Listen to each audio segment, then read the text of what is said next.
Welcome and thanks for joining us today. I'm Kaitlin Rowe at INCLUDEnyc, a New York City organization that works with families and children, families who have children and youth with disabilities. Today we have Consuelo Sr. joining us to discuss puberty, sexuality, and sexual behaviors, which can be challenging for parents to talk to their kid about, but maybe particularly for parents who have children with disabilities. This is one of a series of live stream presentations that are aired on the third Thursday of every month at noon. We'll keep it under 60 minutes. We'll also be using a chat box, so if you have a question, feel free to ask. We won't shout out your name, so it can even be anonymous with this topic. Today's guest, Consuelo Sr., is a licensed master social worker and has a wealth of knowledge and experience on this topic. Connie is the assistant coordinator of sex education and clinical curricula at YAI, where she creates curriculum to teach professionals, parents, caregivers, and persons with disabilities about all the areas of sexuality. Connie, thank you so much for joining us today. We're really excited to have you and to talk about sexuality, which can be a very taboo, touchy topic, but maybe more so when you throw disability in the mix too. Absolutely. But to start with, what got you into the field of disability, and then what within that field drew you to sexuality? Thank you so much for having me. I'm so excited to be here. This is a topic that's so very important. A little over 21 years ago, I came into the field by accident. I am originally from Jamaica, and so when I came here, I registered in school, and a professor who I followed, you have a professor who's really great and you follow him around. Right. I was at my internship at a Head Start, and he said, there's a place I think you'll fit. And I said, okay. And this place was YAI. It was a day program in Brooklyn. I walked into the day program, into the seniors room, my first time ever in the field. And I saw 7 people who looked like my Uncle Paul. Something just wasn't right. At the time, it was phone cards. So I got a phone card. I called home at the end of the day, and I said, Mom, something happened today. I walked into a room, and I saw 7 people who looked like my Uncle Paul. Some of them were Caucasian, and some were Asian. I thought I had no family here. What's happening? I didn't know that my uncle had Down syndrome. It was never discussed. We just knew he was different. And, ever since then, though my goal was 5 years in the field, 21 years later, I'm still here. A number of years ago, someone asked me, why am I so passionate about the work that I do? And I never thought about it. And when I stopped to think about it, I realized that it was because of my Uncle Paul. And every professional that I train, every person with a disability that I support, every family member, to me, it's as if I'm supporting my Uncle Paul. And that was the field of disability. Yeah. In terms of sexuality, I was a tomboy. And when I started going through puberty, all my male friends became jerks. They just suddenly... Like the pulling the hair, and now they're laughing while they're trying to touch you. And we never did this before. We would just fight. And that bothered me, why are you now changing into a jerk? Right.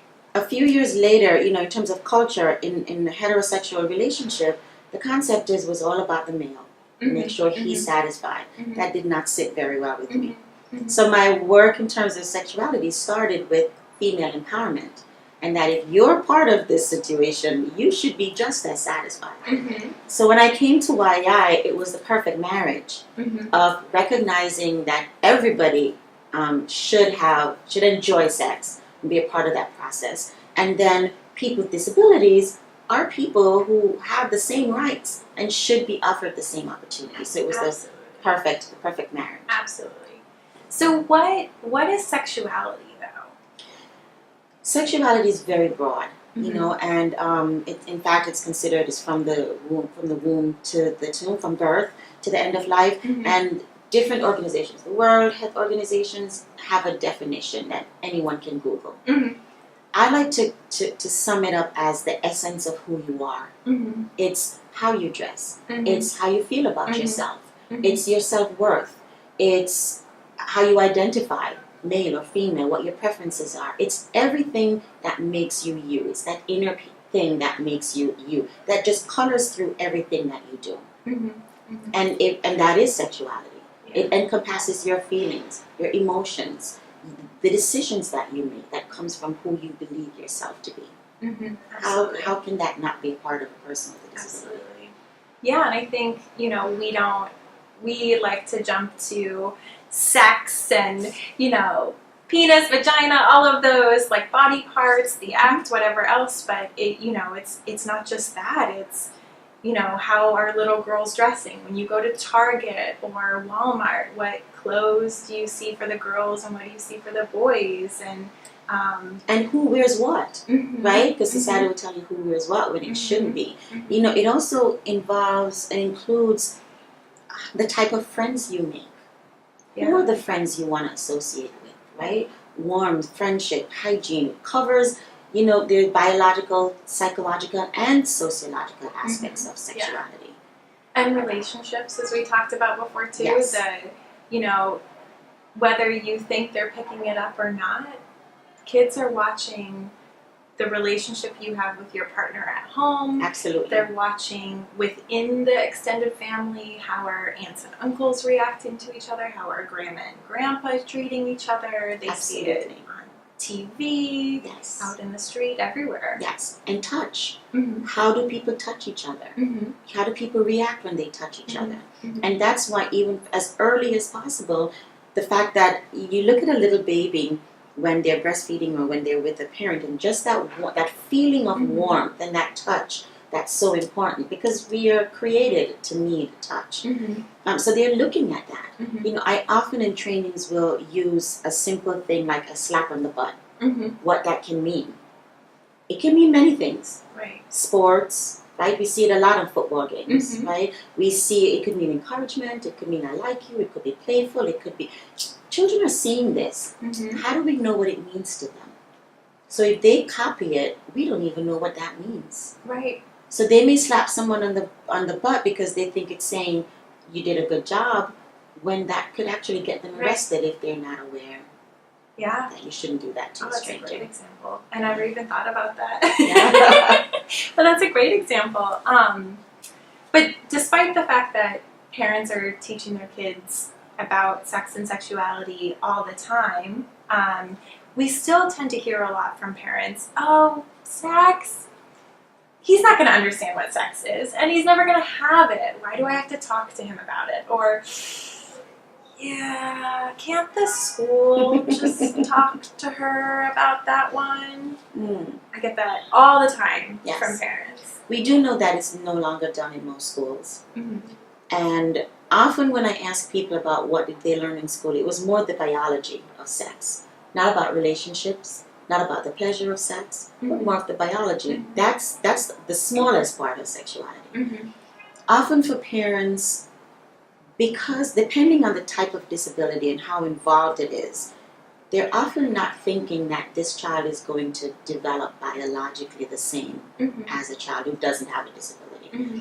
So then if that's the thought, then why do I need to say anything about it? Mm-hmm. Not realizing that puberty and that whole adolescent phase is a part of sexuality. Mm-hmm. So yes, you do need to prepare them for it. One thing that I say often to parents is, I'm a parent and a grandparent. I absolutely understand the fear of my child being taken advantage of.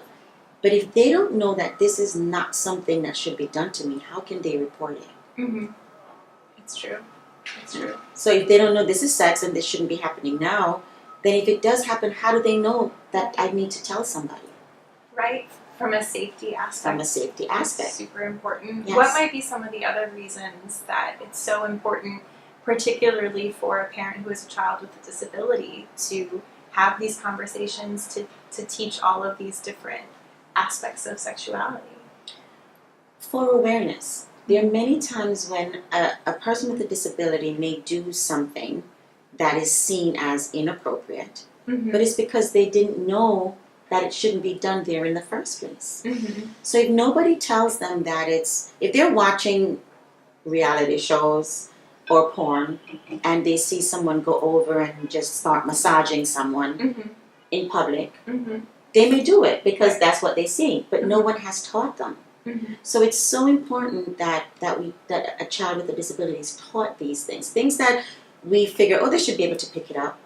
You know, another thing, for example, males in a bathroom. At home, they may drop their pants to the floor, right? Or at home. Mm-hmm. But when you're in public at a urinal, it's not okay socially to do that.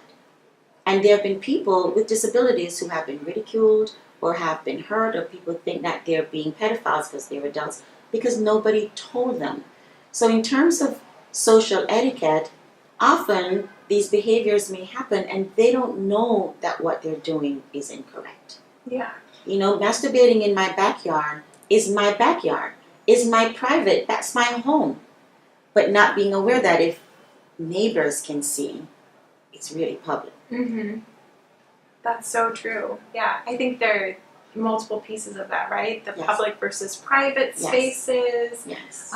but also the steps that go into all of these little things that maybe now, you know, we don't think about now, but maybe we did think about when we were 9, but then we just kind of naturally learned it, and then you don't break down those steps and think, oh, wait, how did I learn that? And what are all of the steps that go into very simple things like how would, you know, a young man greet a young woman? Yes. Absolutely, absolutely, absolutely right. You know, in terms of teaching and learning, that learning in steps and in small increments. Mm-hmm. And I think of something like a compliment. Mm-hmm. How do you give a compliment? And there are many ways to give a compliment that it may not be taken as a compliment, depending on how it's said. Yeah. And we kind of pick that up. Mm-hmm. But for a person with a disability, who again is watching social media, Mm-hmm. Mm-hmm. may do it in a way that they see it in a music video, or Mhm. they see it in another show, Mm-hmm. when in essence it becomes sexual harassment if they're doing it at the workplace. Or even just on the street. We Yes, live in New York it can City. get you slapped in a train. Yes, We live in New York City. it can get you The slapped in a train. whistles, The calls, the comments, words, the calls, the way all they of look that. at you from head to toe. Oh, Yes. yes. And unfortunately, the playing field is not equal. Nope. A construction worker may be able to get away with it. Mm-hmm. Someone with a physical disability would not. It's true. It's true. There is that added layer of disability. Yes. Whether it's a visual one that people can kind of recognize, or maybe the complication to all of this is it's an invisible disability and people Yes. don't know that that young person has a disability. Absolutely right. And might not understand fully what they're doing or what they're implying with their actions. Absolutely. And that's another reason I think it's so important for parents to start that talk. And because if they don't, their child they're going to learn it. Mm-hmm. They're going to learn it from porn, from the media, they're going to learn it from other people. So you having, and I always say this, they're going to have lots of voices in their heads. As a parent, you want your voice to be in their heads. Mm-hmm. And your voice giving them the truth and giving them facts, because they're going to learn a lot of things that's not fact. Mm-hmm. So you want your voice to be there, because as much as, and I know when we were growing up, we didn't want to hear what our parents said, but as you get older, you even start sounding like them. Mm-hmm. You recognize that, you know, how important it was that they said. So you want your voice in their heads, saying the correct things, Right. not saying the things that's going to make it difficult for them later in life, like it's not okay to masturbate because you'll go blind, or you'll grow hair in your palms. Mm-hmm. Or I was at the National Down Syndrome Adult Summit, and a young lady who is in college said, I was talking about different myths, and she said, well, my mother said, if I have a child, I'm going to die. And, you know, I've heard so many other things, and it was profound because I think her mother may have been in the room. And this was my first time doing a group with both people with disabilities and their parents, doing this kind of sexuality group. So I knew there'd be parents who would glare at me, but my job is to dispel those myths, you know. But it was, here's a young woman pursuing her sociology degree who's in her 30s, who still believes that if I have a child, because I have Down syndrome, my child will die. Oh. So it's so important for parents to tell them the truth. And I understand where it comes from. It comes from a place of fear and protection. Mm-hmm. And I know I've probably said things to my children that I just want them to not do it. Right. You know, but at some point I know they're going to dispel that. Mm-hmm. They're going to realize it's not true. Mm-hmm. For a child with a disability, that place may never come unless there's somebody else teaching them, and that's where sex education comes in. But it's so important for parents' voice to be there Mm-hmm. with truth Mm-hmm. and with facts. Absolutely. So what are some of the social, emotional, and physical changes that happen during puberty? And I'm glad you asked about puberty, because there's so many times when parents don't even realize that their child is going to go through puberty. They don't realize that, yes, my daughter, though she's in a wheelchair, Mm-hmm. or though she's still wearing diapers, she's still going to have a period. Right? So important. Mm-hmm. Biologically, most children with disabilities develop the very same way that Mm-hmm. children without disabilities Right. develop, right? It's not at one particular age, some are earlier, some are later, there's so many things, but Right. they're going to go through puberty. Right. And boys will, so all the physical things are there, the deepening of the voice, Mm-hmm. growing hair, wet dreams, parents, Mm-hmm. I see patients where I'm also a mental health clinician, and the boys 10, 11, 9, I start preparing parents. They're going to start having erections. They're going to start having wet dreams. They're going to start masturbating. Look for it. Because the preparation is for the parents more so sometimes than the child. Right. But even preparing them to what to say to the child. Mm-hmm. So biologically, they're going to go through some of the same, the Right. very same things. Emotionally, the same things. The moodiness. Mm-hmm. Thinking that the world revolves around them. Mm-hmm. Thinking that if I have a pimple or if my hair doesn't come out right, it's the end of the world. Right. Or they break up with someone, they're going to die. Right. That smiling in the morning, crying in the afternoon, what's wrong? I don't know. That moodiness is going to be there. Right. The need for friends, right? That switch where friends are more important than family. Mm-hmm. Because my whole view of teenagers, I had two, is that teenagers are possessed. I really believe that they're fine children and you wake up one day and they're possessed. Right. You don't know who is this being that is in my house. Mm-hmm. It happens for children with disabilities just the same. Oh, yeah. They go through the same emotional changes. They go Mhm. through the same moodiness. Mm-hmm. The challenge is that as parents or as adults, we're seeing the disability before we see the fact that this is a normal part of development. Right. So a teenager who will go through the natural process, I think many parents Mhm. have the, Mhm. I hate you, you're destroying my life, Mhm. slam the door, Mhm. right? I'm not Right. talking to you. When it's a child with a disability, we see the behavior Mm-hmm. and not the fact that it's a part of being a normal teenager. Mm-hmm. And so we will talk to the therapist or the psychiatrist. Maybe we need to increase the meds. We Right. need to, because we're seeing it, the disability first. Right. In actuality, it's the same. Right. Absolutely. Yeah, the biggest difference is in expressing it. Yeah. Yeah. Oh yeah, I had a parent tell me this last weekend, like, oh, my son's 18 and he doesn't want to give me a hug anymore. And I was like, what 18-year-old wants to give their parent a hug? It's like a Not in public. reluctant. Not in public. We It's don't like- want anybody to see. Exactly. Like, what teenager wants to do that, And teenagers are hard. Shout out to all of the Possessed. professionals who work with teenagers, all of the parents who have teenagers right now. They happen to be one of my favorite groups to work with because I like the complexity of the possession that I see. But it's the same biologically and emotionally. The difference is in the expression of it. And another big difference is the social group. Like I said, it's a time of identity, of figuring out who I am. Mm-hmm. And very often, children who don't have a disability may have a larger social group where they're all going through their levels of Right. possession Right. at the same time, Mm-hmm. whereas a child with a disability may not have such a large social group. So they don't have enough people to bounce things off and realize that, that how do I talk, even to talk about it. Right. And if they don't have words to communicate, they don't use words to communicate, what does that look like? Mm-hmm. So during that time for parents, you want to ensure that they're in those social groups. You want to increase ways of expression, art therapy, dance therapy. Mm-hmm. What are creative ways that they can express themselves? That's huge. And not expect them to talk to you. Just like teenagers who don't have a disability, you're the last person in the world they want to talk to. Oh, Because yeah. you know nothing. But even when it comes to like friendships and social things that are happening at school, like a kid at that age, you know, a teenager, they're not going to go run to mom and dad. Oh, you know? They're calling up their best friend. They're like, oh, so-and-so was making fun of me today. So it's not even just, you know, I have a crush on this like really cute boy in my class. Right. It's also like all of the social things, and I think we sometimes forget how important those pieces can be.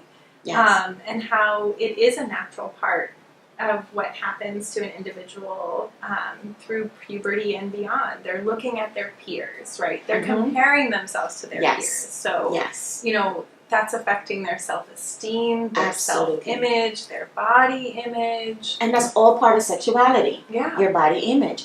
Here's another thing that for parents to think about if they're the parent of a child with a physical disability is if someone uses a wheelchair or a walker or still using a diaper, there may be even more issues of self-esteem, right? More self-esteem issues because there's that whole concept of what do I look like, and right, they go through all these changes. Now, how do I look sexy in a wheelchair? How do I look sexy with a walker? So it may be more challenging, and that's where a parent needs to ensure that they're helping them to feel beautiful and identify those things that they're good at. They're awesome at. So that it is, yes, I have this disability and I'm awesome at. Right. Because society doesn't put disability and sexiness in the same sentence. Nope. That's up to the parent. Right. To start helping them to recognize I can be sexy and I can be fly. Yeah. Which again is yet another uncomfortable thing for parents, right? They're like so used to dressing their kids up. Yeah. You know, as like these little people. I mean, so my like younger brother has autism, and I remember growing up, and we were all teenagers. I'm a family of 5 kids. Like we're all very close in age, and I remember my dad would dress my little brother exactly like him, with like the belt and the tucked in shirt. And so even sometimes like that, can you seek out, you know, siblings who can like untuck the shirt and make him look like a 14-year-old, a 15-year-old, right? Like, you know, are there cousins around, or, you know, who else out in the community? Like getting them that peer support and socialization can be so important. Absolutely. So those camps, those social groups, and just helping them to develop their own identity. You know, as parents, we try to hold on as long as possible.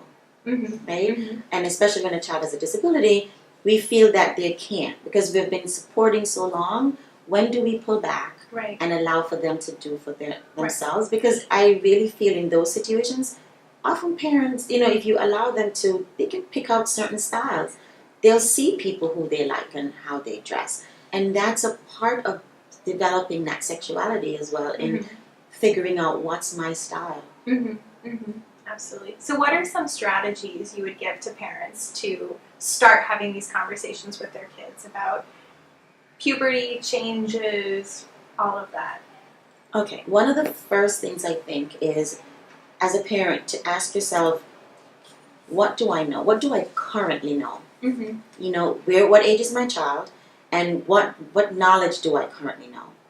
Then what do I need to know? Because you need to know before you can then talk to your child. There's a theorist who says that you should go to 5 years beyond the current age of your child in terms of knowledge. Because that's the question. How much do I tell? How much do I explain? And the way you would explain sexuality and intimacy to a 4-year-old is not the same way you'd explain it to a 12-year-old.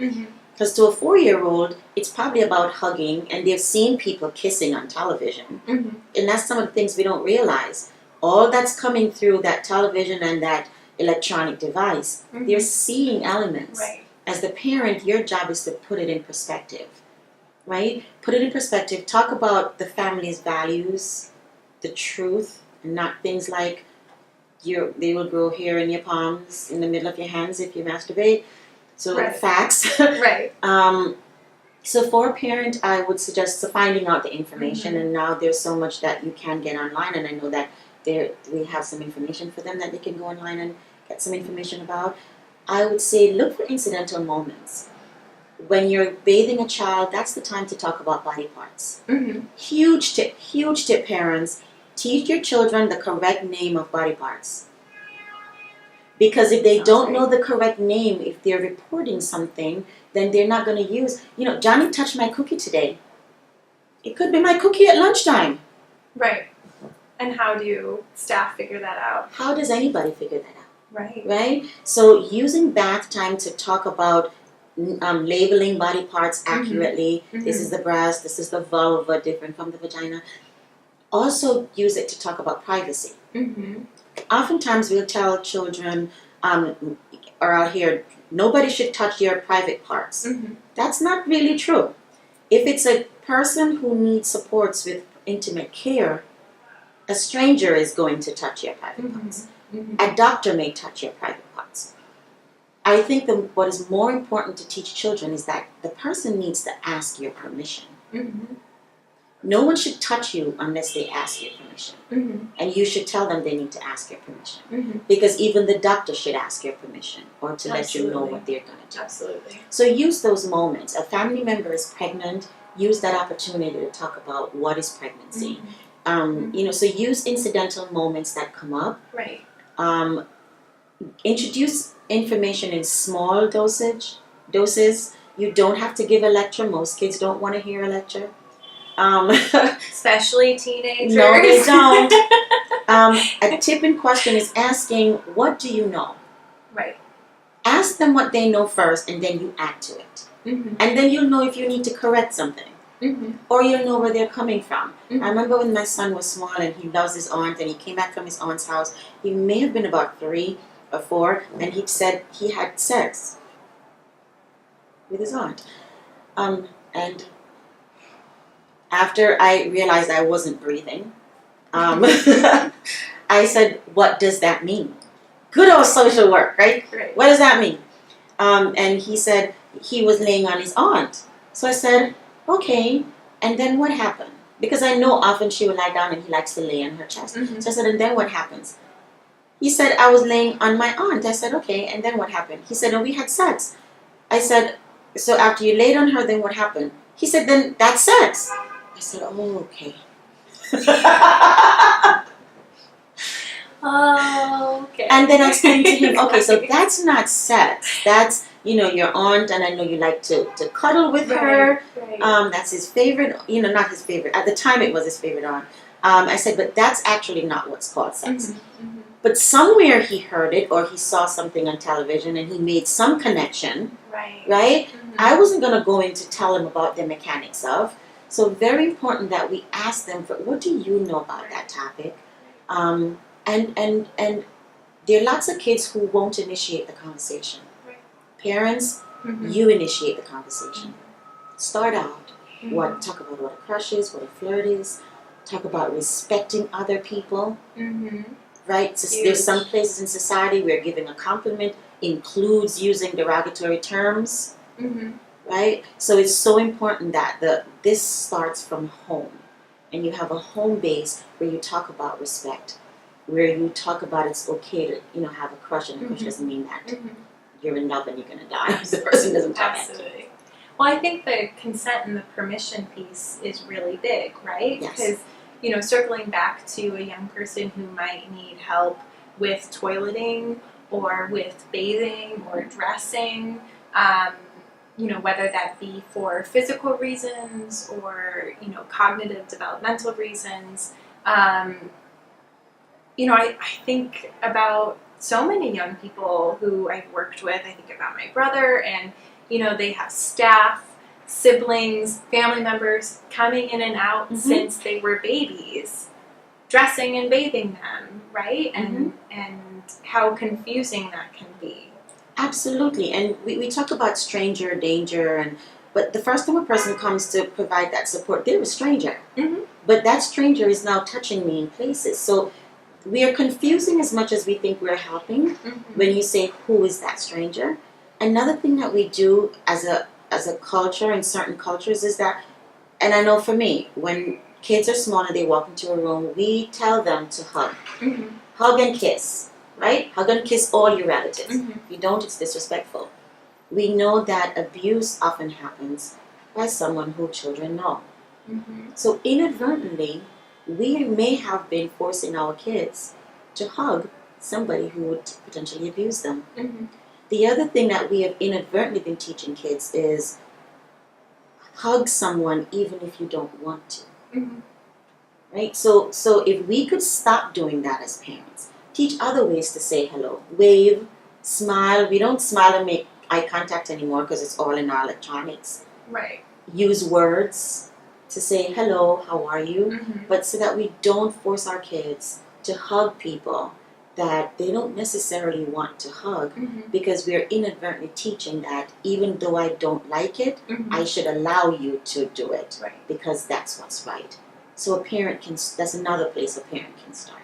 And that consent goes both ways. If other people are allowed to touch me, if they're allowed to touch my breast and, you know, my vagina and my legs and everything else as they're bathing me, then why am I not allowed to touch other people? Absolutely. You know? Absolutely right. But we don't tend to think about that. And then we have to think about our young men. Yes. And the conversations we as a society have been having about consent and harassment. And then we send our young men out there without the tools to really understand what is consent, how do you ask for permission. Yes. And it sets them up for failure in a lot of ways. It absolutely does. Another thing in terms of consent, for parents who have children with intellectual disabilities, they need to be consenting in order to have sexual intercourse. The law does not say, right, and very often people think that because my child has an intellectual disability or some type of other cognitive disability, then they're not able to give consent to sexual intercourse. That's not true. And when you talk about consent to sexual intercourse, we're talking about young people with intellectual or developmental disabilities who are 18 and older, right? Yes, 17 and older. 17 and older. Yes. Thank you. Who are 17 and older. Gotta give the age. Yes, 17 and over. And anyone who is dating should ask the other person how old they are. Don't assume, don't guess, don't think because they're at this school they are. Ask how old they are. It needs to be 17 and over. That they say yes, which is that general consent yes, but also that they're cognitively able to say, they know what they're saying yes to. Because that's important. And there are places that, and that's it's part of sex education where that is taught.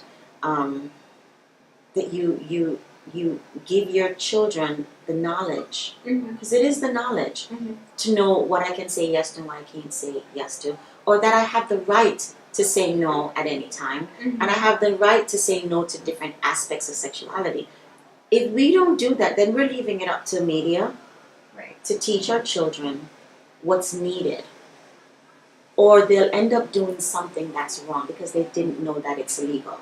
Like sex in a park. We see that in the movies all the time. Sex in the elevator, sex on the rooftop, sex in all these exotic places. That's public. That if our young people should do that, can get arrested. You know, so sex education, that becomes a part of that whole concept of helping the person to be sexually consenting, because that helps. So for parents to start thinking about that, as you think about puberty and preparing for puberty before they get to puberty, also thinking about that relationship piece, the intimacy piece we don't think of. A lot of times those hugging and kissing, right? I'm a parent, like I said, so you see two people hugging, we're like, yeah, they're going to do it. We automatically think they're going to do it, right? That's exactly where we go. They may not necessarily go there. Right? But we shut them down the minute they start holding hands. What happens to a child when you tell them don't do that? They associate that with it being a bad thing or a wrong thing. Yeah, and then do they not do it or do they go right ahead and do it? They'll do it and they won't tell you. Exactly, and they're going to sneak and they're going to find all kind of unhealthy ways to do it. When nothing is wrong with affection. You don't need a sexual consent for affection. It's a basic biogenic need that every human being has to feel love, to need love, to be loved, Mm-hmm. right? In Maslow's hierarchy of needs, the need to belong is right there. We all have that need. Every single human being, regardless of what the disability is. Right. So how do we foster that? And I think as parents, if we realize that my child is going to want to be loved, Mm-hmm. and the love of a parent is not the only thing, Mm-hmm. right? They're going to want to be loved, and that love may include sex, and it may not include sex. Mm-hmm. So now I need to start thinking of how do I support that in dating and friendships. I actually think we got a great question from the audience. So, how can parents know if their teen is consenting? How should providers address this as well? Okay. There are consent assessments that can be done. YAI has a great assessment tool. So there are consent assessments that can be done, and you want to have a consent assessment done. Mm-hmm. There are different places that have different ways of doing that. There is a clinic here in Manhattan, I believe. So they're not uniform. They're not uniform. You go one place, it's going to be probably a slightly different tool than Yes. another center, correct? Absolutely right. Okay. I am going to be a little, because I know the YI tool so well, and because, again, our philosophy is about helping people to be as sexually whole as possible, whatever that means for them. Mm-hmm. So we are going to support them to whatever level they can get to. Mm-hmm. So there's some tools that they assess in so many different ways that may not even be in actuality what the person wants. There are 5 main areas, and so we want to make sure that education is there. Mm-hmm. So the answer to that would be to find a place where you can get a consent assessment done. Mm-hmm. Sex education is important. Mm-hmm. Unfortunately, and I'm really hoping that this changes, the state does not provide enough funding for a standalone social, sexual, sexuality type of programming. Oh, Right? wow. It often needs to be bundled in Mm-hmm. to other services, and that's sad because as you know, the NPR article that came out that talked about sex abuse, and the answer to sex abuse is sex education. That's the absolute answer to sexual abuse is sex education. Right. Because so many times young people didn't even know that they were being abused. Mm-hmm. They will go through all the emotional feelings, Mm-hmm. right? Mm-hmm. Of feeling ashamed, of feeling that I was wrong, all the other things, Right. but not able to even express it. Mm-hmm. When if they were educated on it Mm-hmm. and realized that this is wrong, and even being able to say not just stop, but it's no, stop, Mm-hmm. and then go tell. Get up, go tell someone. Mm-hmm. It's not enough to just teach stop. Mm-hmm. You know, Mhm. stop, get up, go tell someone. Mm-hmm. So it is sad, and I'm really hoping that we can put more light in the government, the state, the federal government, to put more funding into having programs that teach social sexual skills. Mm-hmm. We have another question. It says, my son likes to hold hands and put his head on the shoulders of females, but I do not think it is appropriate for him to have sexual intercourse. What are some of the parameters that might help me determine if he should have sexual intercourse? Well, it depends on the age of her son. Mm-hmm. Because, and I understand, Mom, I'm a mother and a grandmother, that you say, I'm not sure if it's mom or dad, but saying that it's not appropriate for him to have sex. If he's under the age of 17, it's illegal. Mm-hmm. Regardless, that's illegal. If he's over the age of 17, what knowledge does he have? Mm-hmm. You know, has he got education? Mm-hmm. Has he been taught about protection? Does he know about condoms, how to put on a condom? Mm-hmm. Does he know how to respect a no? Mm-hmm. Right? Because we teach about saying no, but we don't teach about accepting no. Right. And then I would want to know why she doesn't think that he should have sex. Mm-hmm. Putting his head on female shoulders, absolutely not. We talked about boundaries, the whole concept of asking someone before you do something. Right. And if that's not a relationship, then why are you doing it? That's a stranger. That's not okay. Right. That's a violation of someone's privacy. So there are a couple of issues that's there. Right. So I hope that answers. Yeah, and those are early stages, right? Yes. This might be a young man who has a special friend, a special girlfriend who he likes to like hold hands with and lay his head. And that's affection. And that's And it's intimacy needed, for yes. somebody. And it's needed. Unfortunately, we cannot cut out that piece of our being Right. that we want to be needed. It's a natural part of a human being. Absolutely. And if we don't foster it and support it, it's gonna come out in other ways. Mm-hmm. You know, and you think about young children, where do we put them? Right here. Mm-hmm. This is where we hold them. So this says comfort. This says love. This says warmth. This says protection. Mm-hmm. So very often you'll see that there are people who will gravitate to wanting that same kind of feeling. Mm-hmm. It's natural. Mm-hmm. What we need to do is transition it from the mother Mm-hmm. to here is a healthy relationship for a young person, a young adult. Right. And what does that look like? Right. Yeah. And maybe that young person, right, that we got the question about, maybe they're at the stage where, you know, they're holding hands with every female their age, and then the conversation becomes about, you know, you might think you're a player and you've seen that on TV and you have girlfriends left and right, but what do those girls feel? Right. And helping them process how the girl might feel and how he might be hurting her feelings. Maybe that's the level that you're at right now, right? Absolutely. And navigating Or even romantic relationships. different from a friendship. Right. What do I do with a friend and what do I do with a romantic person? Mm-hmm. Because it's different. Mm-hmm. Because you hug your parent, you hug family, you hug friends, you hug for intimacy, you may hug for work, Mm-hmm. but they look different. Mm-hmm. So we need to teach the difference between each hug and teach the difference between those holding hands. Right. So if I'm friends, we don't need to hold hands because we're friends, right? We can hold hands if it's more of an intimate relationship. Mm-hmm. But if nobody teaches him that, then he's going to think everybody holds hands all the time, regardless, even if I just met you. Right. Because I like you, I hold your hand, Right. right? So it's teaching the difference. What advice would you have for parents of toddlers with disabilities who are discovering themselves and lack in receptive communication skills? Okay, so toddlers, and this is a part of natural development for toddlers. Mm-hmm. I remember my son at 2 years old, I told him he didn't like clothes. And when he discovered his penis, I think everybody who came through the door discovered it with him. Mm-hmm. Because he shared that with everybody who came through the door. It was a new toy, Right. and he would spend hours playing with it. Right. It's actually a natural part of development. They are discovering their bodies. Mm-hmm. Mm-hmm.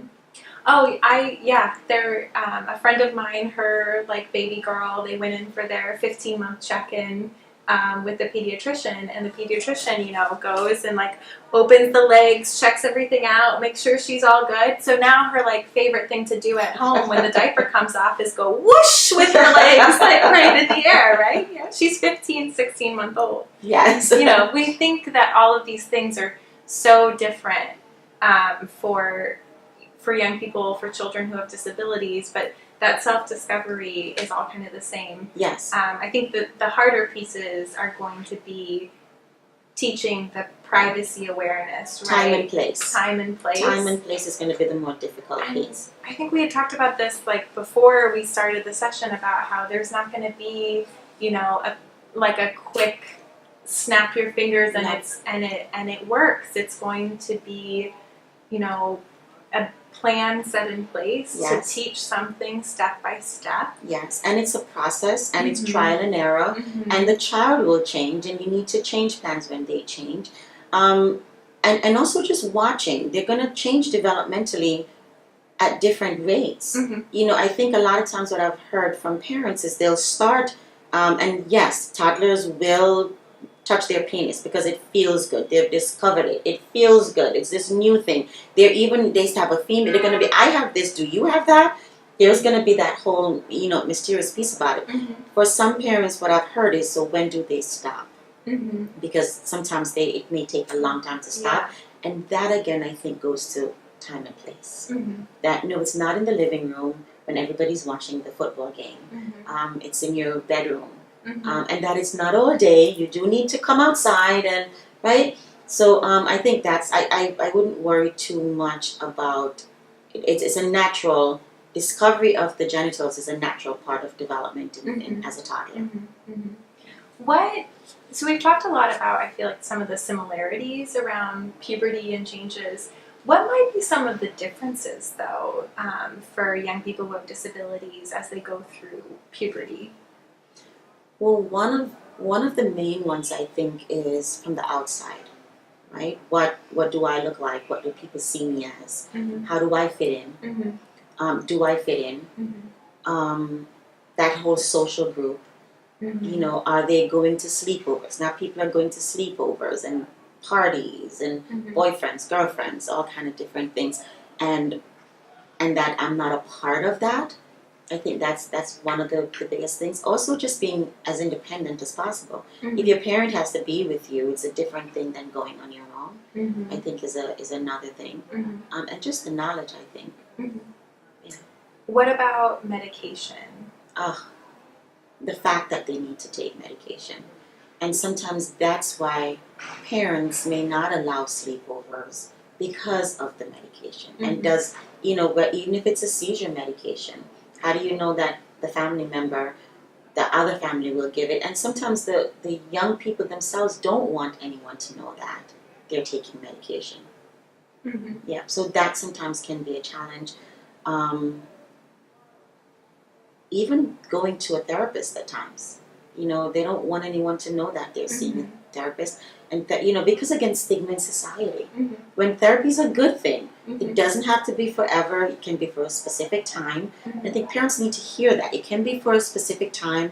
I've known people who don't have a disability who the children were going through. That child was going through a very difficult time during adolescence, and they needed to speak to someone, and so they had that therapy for a period in time, and that was it, and it really helped. That's great. Yeah.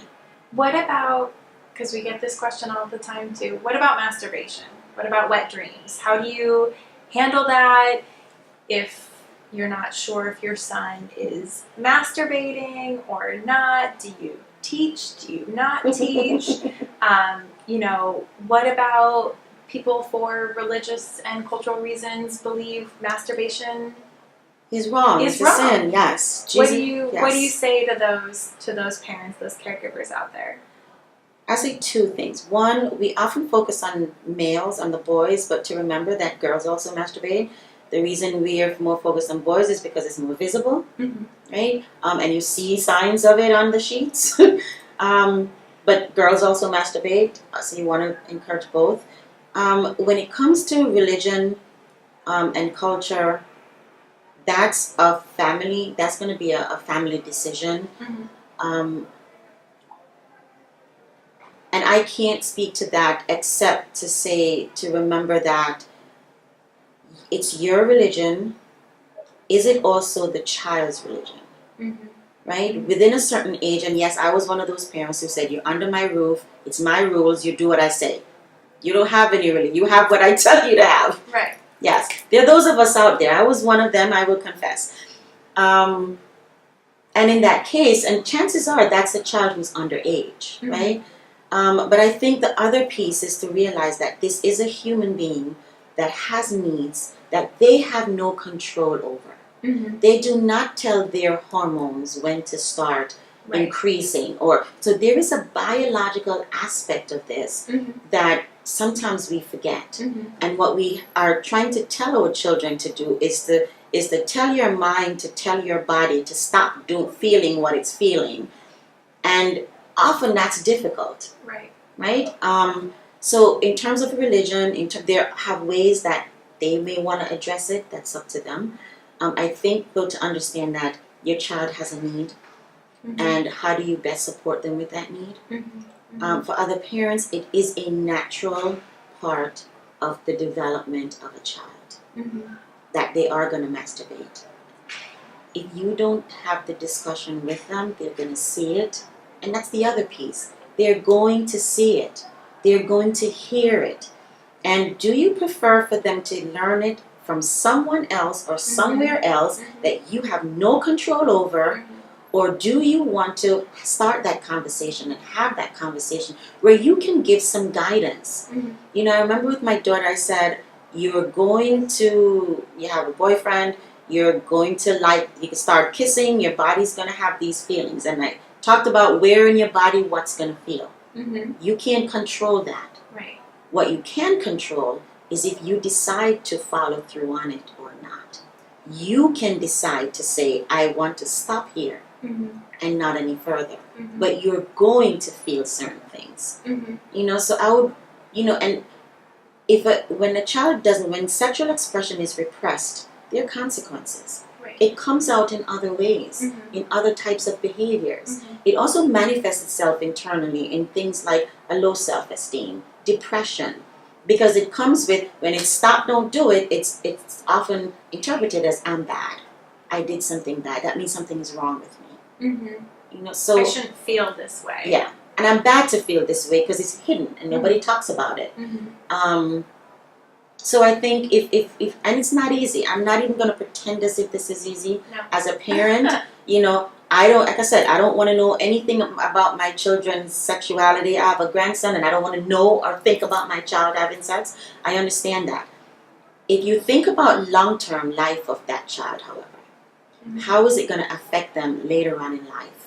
How is it going to affect them when they want to be intimate with somebody? Not necessarily having sex, but being intimate in terms of that intimacy in a relationship, of being friends, of going beyond that friendship. So if you can't do it, if they have a therapist, the therapist can help to talk about it and talk about issues like boundaries and other things like that. Right. There are materials out there. Dave Hinsberger, who is somebody who used to present at YI a lot,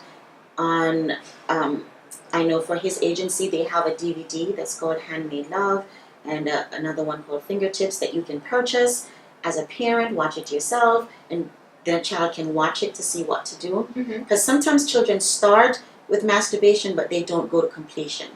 That's a whole nother issue if they're not going to completion, if they're not having an orgasm. Right. And medication can be a part of that.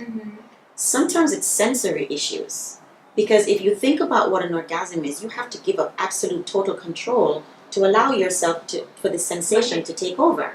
It may be too overwhelming for some children, right? Especially if there's sensory issues. So masturbation is healthy, it's good.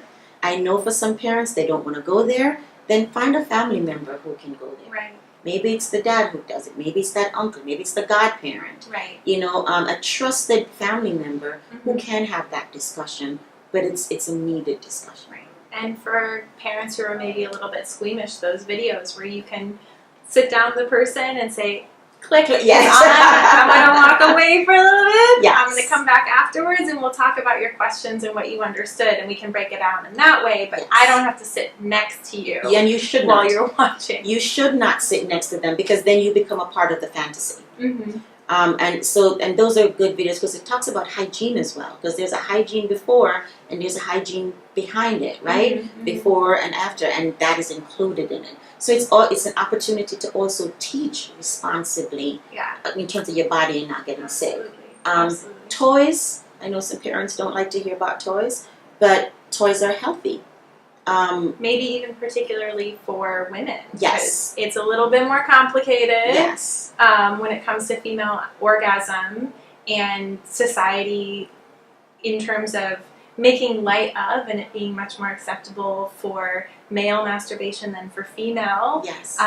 Maybe puts it even more in the closet, more in the dark, harder to find resources on your own or through self-discovery to kind of figure out how to get to orgasm and how to do so in a safe and healthy way. Absolutely, especially young adults. Females, they're sexual prime. And if you have someone 17, 18, 19 who is not ready to be in a sexual relationship but is having these sexual feelings and not sure what to do with them, then a toy, may be an answer.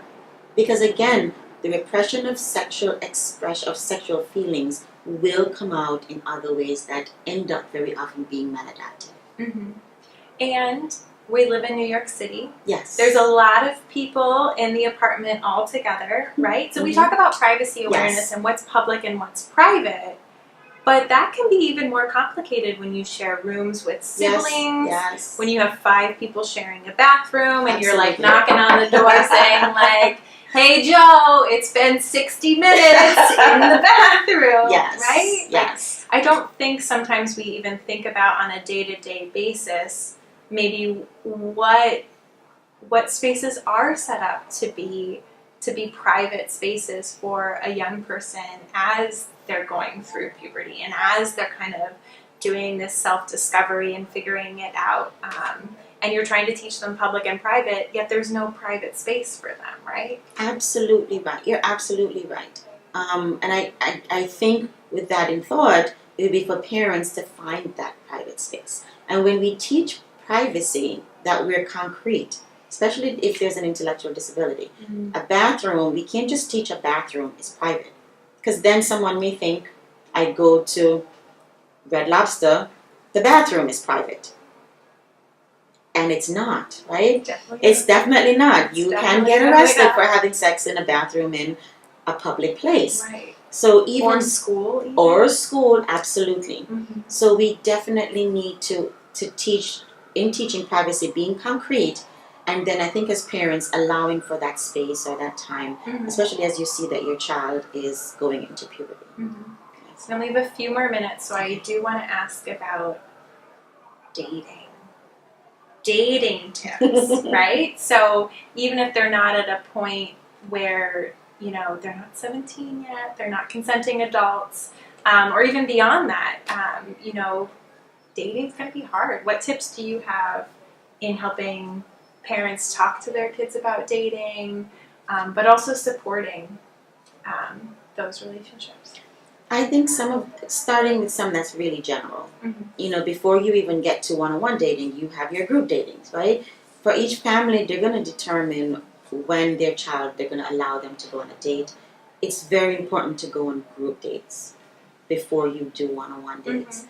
Mm-hmm. Good advice for all kids. Yes. All parents and kids, not yes. just if you have a disability. All group kids. Dates. Group dates. My mom beat us over the head with that. You will do group dates before yes. individual dating. Yes, and that's safe, right? Mm-hmm. It's a lot safer. You know, now with online dating, you also want them to know you can do that as a group. Mm-hmm. You're going to meet someone for the mm-hmm. first time, because we can't stop kids from getting online. We don't even know sometimes right. that they're online. But we want to have that discussion and start talking about being in a group first. Mm-hmm. Being around a lot of people first. Mm-hmm. Somebody needs to know where you're going, right? Hopefully it's the parent. But if not, there should be a trusted adult in that teenager's life or that young person's life. Absolutely. Where somebody should know, and it should be in a public area. So mm-hmm. I think group dating first, and then what is okay and what's not okay. Mm-hmm. You know, when you help a child to be empowered, I know that I can say no.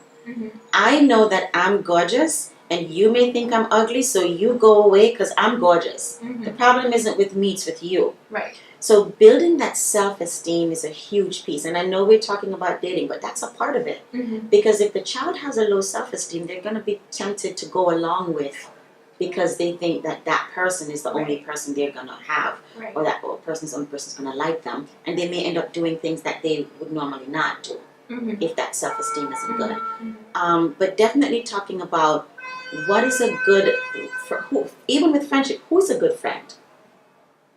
That's a good question. So 5 concrete points of who is a good friend. Because if it's too many, they can't, right? They won't mm-hmm. remember. Mm-hmm. Who is a good person? What does it mean to be treated with respect? We use mm-hmm. respect a lot. It can mean a lot of different things. Right. I like to talk about language. And it's not concrete. It is not concrete. And I love to talk about language because we get lost in language mm-hmm. because it can mean so many different things. Mm-hmm. Concrete, concrete, concrete. Mm-hmm. Pictures, pictures, pictures. Doesn't matter what the disability right. is. Pictures. And for pictures, should it be some funny cartoon? Or No. You want real people mm-hmm. in real situations. Real body that parts, you can real people. Yes, that you can connect. Mm-hmm. But when it comes to dating, I think, you know, yourself first. There's a part about yourself. How do you feel about yourself? If you don't feel good about yourself, you're going to be tempted to allow mm-hmm. people to do mm-hmm. things that you wouldn't normally. Right. So building that self-esteem, helping them to recognize what's a good person, what does respect look like. Mm-hmm. Concrete, 5 things. I like 5. It's easy to be on the hand.